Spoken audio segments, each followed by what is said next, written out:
They score! They score! Welcome to God's Playbook with your host, Father Rico Passero. Lock at the 20, 10, 5, touchdown! Touchdown! Let's play ball. Friends, we continue our Lenten journey focusing on the saints. Today we're going to focus on Saint Benedict. Saint Benedict is a saint that really helped to create structure within the church, what's called the Benedictine rule, which give a sense for time each day for daily prayer, for holy reading, and for work that's been adapted and adopted by many religious communities through the years. So let's learn a little bit more about Saint Benedict. When Saint Benedict came to Rome as a young man at the turn of the 6th century, the great civilization had already reached its peak and was under threat from within and without. Benedict, disillusioned by the apathy, injustice, and greed he saw in this once great city, retreated to the wilderness to live alone and to pray. Word of this counterculture holy person spread, and together with some followers, Benedict founded the monastery of Monte Cassino in 520. In the midst of the political and social instability of the crumbling Roman Empire, Benedict sought to create a safe, sacred community, free of unnecessary distractions, with a single goal of finding God. Benedict created a rule for his monks that encouraged simplicity, gratitude, and praise.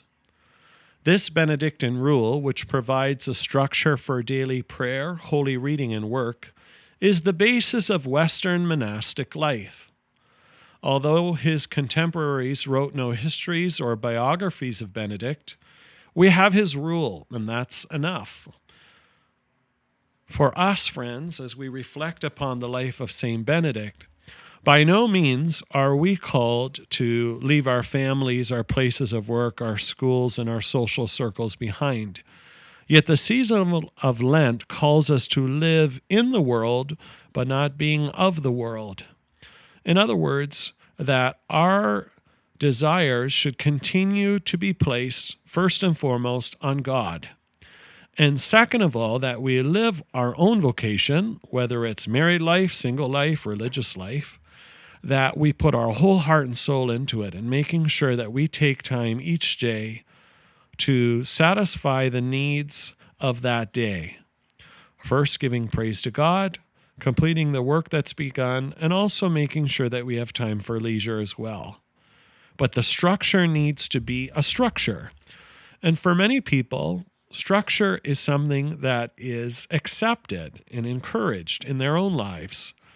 By adding structure, waking up at the same time every day, psychologists suggest it helps us to create this rhythm within our body. For many people that get up at the same time every day, they don't even need an alarm. Their body is almost programmed to know what to do every day.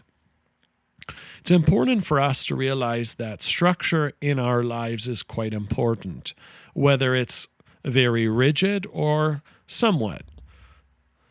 It's important for us to realize that there needs to be an actual strategy to how we go about our lives, a structure, a focus.